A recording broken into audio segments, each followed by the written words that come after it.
آج نگراں وزیر اعلیٰ پنجاب کی جانب سے ایک بھرپور پریس کانفرنس کی گئی جس کا گزشتہ روز ہی بتا دیا گیا تھا، اور جو کچھ لاہور میں ہوتا رہا ہے پچھلے 2-3 دن سے پولیس اور زمان پاک کے درمیان، اسی معاملے پر ان کی پریس کانفرنس تھی اور انہوں نے بڑے ٹھوس انداز میں اپنے رائے کا اظہار کرتے ہوئے یہ کہا۔ اسی پر آپ سے سوال، کوئی ہاتھ بڑھائے گا تو ہاتھ توڑ دیں گے، نگران وزیر اعلیٰ پنجاب کا واضح پیغام۔ کیا پنجاب کی نگران حکومت اس طرح ریاست کے رٹ بحال کروا پائے گی؟ حسن نثار صاحب، کہا گیا ہے جواب ایسا دیں گے کہ ان کو پتا چل جائے گا، ایسے معاملہ درست ہوں گے، ریاست کی رٹ بحال ہوگی؟ دیکھیں عائشہ، رٹ کی بحالی کے لیے رٹ پہ بعد میں آئیں گے۔ رٹ کی بحالی کے لیے آہنی ہاتھوں کی نہیں، ٹھنڈے دماغوں کی ضرورت ہوتی ہے۔ آہنی ہاتھ ہوتے ہیں روبوٹس کے، اور انسانی ہاتھ ان کو تخلیق کرتا ہے، اور دانتوں میں کوئی چیز اگر پھنس جائے، کوئی ریشہ یا اور چیز، تو اس کو خلال سے نکالتے ہیں، کلاشنکوف کی نال سے نہیں، دانت ٹوٹ جاتے ہیں۔ اچھا، دوسری بات، ویسے بھی یہ کام نگرانوں کے نہیں ہیں۔ یہ ہیں کون؟ یہ وہ ہمایوں نظام سکہ، اس طرح کی بات ہے۔ اور اہم ترین بات جس کی طرف دھیان نہیں جا رہا لوگوں کا، وہ یہ ہے کہ مسئلہ ریاست کی نہیں، ایک انتہائی فیک اور غیر مقبول حکومت کی رٹ کا ہے۔ قطعاً ریاست کی رٹ نہیں ہے۔ گورا جس کو وہ میوٹنی کہتا تھا، ہمارے لوگ اس کو جنگ آزادی کہتے تھے۔ یہ فرق ہے۔ ریاست اور موجودہ حکومت جیسی حکومت کی رٹ بالکل دو مختلف بلکہ متضاد چیزیں ہیں۔ ریاست کی رٹ اور چیز ہے، یہ ریاست کے خلاف نہیں ہے، یہ اس حکومت کے خلاف ہے جو الیکشن کا نام سن کے بدک رہی ہے، باغی پھر رہی ہے، بد سے بدتر کر رہی ہے حالات کو۔ یہ اس کی رٹ، اس کی کون سی رٹ ہے؟ حکومتوں کی رٹ عوام ہوتے ہیں، اگر یہ شیم اور شرمناک ڈیموکریسی نہیں ہے۔ سمپل لاجک، یہ کر کے دیکھیں، آگے دیکھیں پھر ہوتا کیا ہے۔ اور یہ نوبت اتنی بھیانک ہو سکتی ہے کہ کوئی سوچ نہیں سکتا۔ آج یہ فری فار آل ہو گیا نا کام، تو ان کے پلے جو کچھ ہے وہ سب کو پتا ہے۔ جی، بات تو ویسے فری فار آل تک جو حسن صاحب بات کر رہے ہیں، حالات تو اس طرف دکھائی دے رہے ہیں، کیونکہ اپنی اپنی تشریح ہے۔ جیسے ابھی انہوں نے بھی کہہ دیا کہ وہ میوٹنی یعنی بغاوت تھی یا جنگ آزادی تھی جو انگریز کے ساتھ اس خطے کے لوگوں نے کی، مگر جو اس وقت ملک کے اندر حالات ہیں، ملک سے ہٹ کے پنجاب اور پنجاب کے بعد لاہور آ جائیں۔ ابصار صاحب، فواد چودھری نے محسن نقوی کو جو نگراں وزیر اعلیٰ پنجاب ہیں غنڈہ قرار دیا ہے۔ حسن صاحب نے ابھی الیکشن کی بات بھی کر دی ہے۔ اختلاف اس حد تک ہے یا ایک دوسرے کی طرف برداشت یہاں آ گئی ہے کہ ہم خود دیکھ رہے ہیں گزشتہ 14 تاریخ سے لے کر اب تک زمان پاک اور پولیس پنجاب کے درمیان جو معاملات جس طرح آگے بڑھ رہے ہیں، دونوں جگہ پر غلطیاں موجود ہیں، کسی ایک کو بھی نہیں کہا جا سکتا مکمل درست ہے۔ تو الیکشن کی طرف جائیں گے معاملات، اس کو لے کر بھی گفتگو ہو رہی ہے۔ آج عمران خان صاحب نے بھی کہا ہے کہ یہ جو سب کچھ کیا جا رہا ہے یہ الیکشن نہ ہو سکے گا۔ تو یہ جو وزیر اعلیٰ پنجاب نے بھی آج بات کہہ دی ہے، کوئی بھی معاملات کو سیٹل نہیں کرنا چاہ رہا، اس کا مطلب ہے؟ آپ نے فواد چودھری اور محسن نقوی کا بیانات کی بات کی ہے۔ دیکھیں، اصل مسئلہ تو ہے پولرائزیشن جو اس ملک میں ہو چکی ہے، بنیادی مسئلہ وہ ہے، اور کوئی کسی پہ اعتبار نہیں کر رہا۔ اور جو رٹ ہے ریاست کی، وہ ریاست کی ہو یا حکومت کی ہو، بات تو ایک ہی ہے نا کہ عوام کے لیے تو اس وقت مسائل ہی مسائل ہیں۔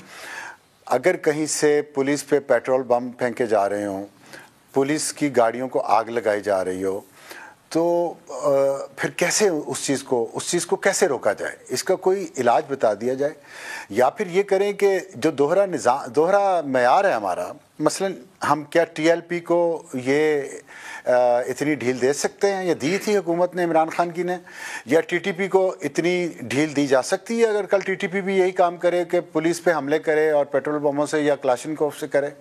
کیا الطاف حسین کو کراچی میں اتنی ڈھیل دینے کے بعد جو کچھ ہوا، اور پھر اس کے بعد جو کچھ ہوا الطاف حسین کے ساتھ کیا گیا ان کو بھی ڈھیل دے دیں. علی وزیر کو آپ اٹھا کے 2 سال جیل میں رکھتے ہیں بغیر اس نے کسی پہ حملہ نہیں کیا تھا. محسن داوڑ کا میں نے خر کمر کا واقعہ کا پہلے بھی ذکر کر چکا ہوں. وہاں تو 22 لوگوں کو گولیاں مار کے مار دیا, حالانکہ انہوں نے کسی پولیس کی گاڑی کو آگ نہیں لگائی تھی. تو میری درخواست یہ ہے کہ معیار ایک رکھیں. دوہرا معیار جب رکھیں گے نا کہ میرے لاڈلے کے لیے تو معیار ایک ہے اور جو میرا لاڈلا نہیں ہے اس کے لیے معیار 2 ہے, تو پھر یہی ہوگا جو اس وقت ملک میں ہو رہا ہے. پولرائزیشن ہے, یہ ماننا پڑے گا. اس کو شروع عمران خان نے کیا, اس کو انتہا تک عمران خان لے کے گئے. گندے غلیظ گالیوں بھرے ٹرینڈ سوشل میڈیا پہ چلائے گئے مسلسل کئی سالوں تک. 11 سال اس ملک میں میڈیا ٹی وی چینلز کے ذریعے لوگوں کے ذہن میں نفرت اور غصہ انڈیلا گیا جو اب پک چکا ہے اور جو آپ دیکھ رہے ہیں. اور اس کے پیچھے کون کون تھا یہ آپ کو بھی پتہ ہے, مجھے بھی پتہ ہے.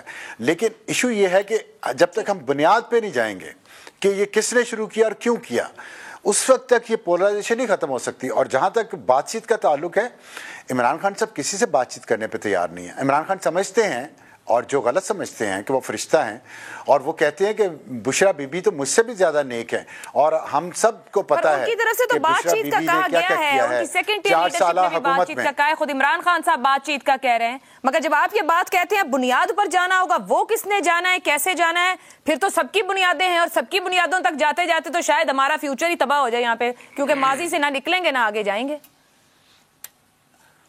ٹھیک ہے, یہ بات بھی آپ کی درست ہے, لیکن عمران خان صاحب 2 بات کر رہے ہیں نا ایک ہی منہ سے. پہلے وہ کہتے ہیں کہ میں بات چیت کے لیے تیار ہوں, ساتھ ہی کہتے ہیں چور اور کرپٹ اور غدار سے میں بات نہیں کروں گا. تو پھر کس سے کرنی ہے انہوں نے؟ چیف آف آرمی اسٹاف ان کے لیے غدار ہے, وزیر اعظم ان کے لیے غدار ہے, اور پھر کیا چیف جسٹس سے بات کرنی ہے, چیئرمین نیب سے کرنی ہے؟ کہ بتا دے نا, یہ سب تو غدار انہوں نے ڈکلیئر کر دیا. پہلے سائفر سے بات شروع ہوئی, آج بھی انہوں نے کہا کہ فوج میری ہے اور میں اپنی فوج کے ساتھ کھڑا ہوں. انہوں نے آرمی چیف کے لیے ایسا کچھ نہیں کہا. سر یہ دیکھیں, یہ بھی تو چلاکی ہے نا. فوج میری ہے لیکن عاصم منیر کو مجھ سے دشمنی ہے, کہا نہیں ہے انہوں نے. جنرل باجوہ کو غدار نہیں کہا انہوں نے, جنرل باجوہ کو امریکی ایجنٹ نہیں کہا, اور میرا جنرل باجوہ کے ساتھ کوئی پیار کا رشتہ نہیں ہے, میرے سے تو بہت اختلافات ہیں ان کے, لیکن جنرل باجوہ کو جتنی ذلت نصیب ہوئی ہے عمران خان کے ہاتھوں, وہ تو باقیوں کے لیے سبق ہونا چاہیے کہ جو عمران خان کے ساتھ جتنے بنیادی لوگ تھے جنہوں نے شروع کیا, جب بنیاد پہ جائیں گے تو پھر کسی کے لیے بھی کچھ اچھا نہیں نکلے گا نا سر.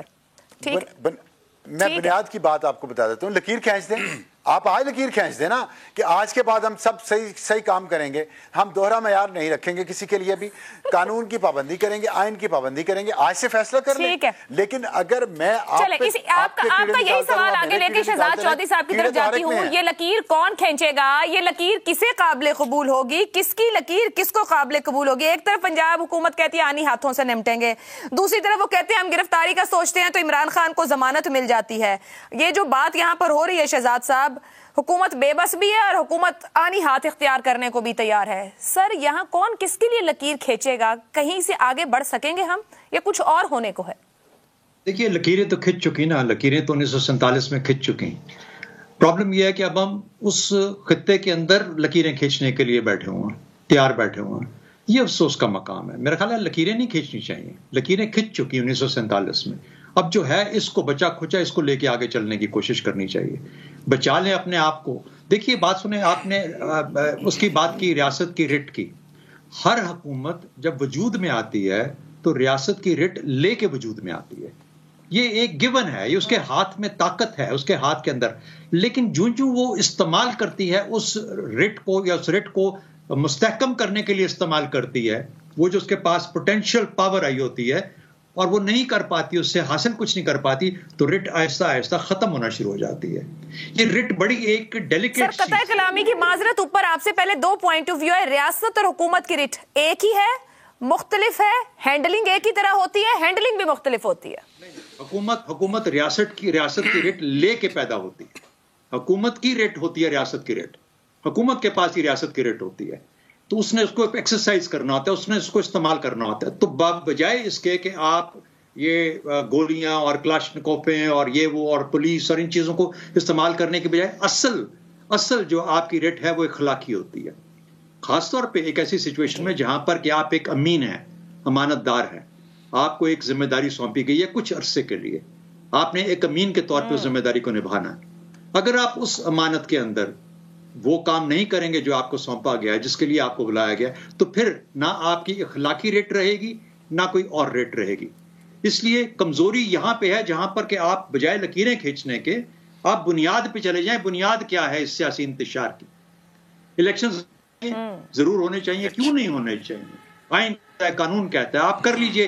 یہ چیف منسٹر اگر یہ اناؤنس کر دے تو میرا خیال ہے کہ اس کے آدھے سے زیادہ مسئلے ختم ہو جائیں گے. ایک اور بات، محاورہ ہماری سیاست کا اس حد تک گر چکا ہے کہ خاص طور پہ ہم جیسے لوگ جو کہ مین اسٹریم میڈیا میں آتے ہیں یا لکھتے ہیں اخبارات کے اندر، ہم اس محاورے کے ہمیں محافظ بننا چاہیے جو کہ ہماری اخلاقی اقدار کے ساتھ مل کے چلتا ہے. سوشل میڈیا ہمارا ڈٹرمنٹ نہیں ہے اس زبان کا، اس لیے ہم آپس میں جب گفتگو کریں یا ہمارے عام طور پہ جب چینل پہ بیٹھ کے بات کرتے ہیں تو ہمیں بہت خیال رکھنا چاہیے. وہ لوگ جو ٹی وی پہ آ کے، چاہے وہ وزراء ہیں، چاہے لیڈرز ہیں، لیڈران ہیں، اپوزیشن کے ہیں، کسی کے بھی ہیں، ان کو بہت احتیاط کے ساتھ اپنے محاورے کو اور جملے کو استعمال کرنا چاہیے، کیونکہ اس کا بہت گہرے معنی اور بہت غلط معنی لیے جا سکتے ہیں، خاص طور پہ جب کہ سوشل میڈیا اتنا پھیل چکا ہے. تو میرا خیال ہے کہ یہ تمام چیزیں اگر ہم درست کر لیں گے تو ہماری زبان بھی بہتر ہو جائے گی، ہماری اخلاق بھی بہتر ہو جائے گا، ہمارے مقاصد بھی بہتر ہو جائیں گے، اور ہم جس طریقے سے ان کو حاصل کرنا چاہتے ہیں اس میں بھی آسانیاں آ جائیں گی.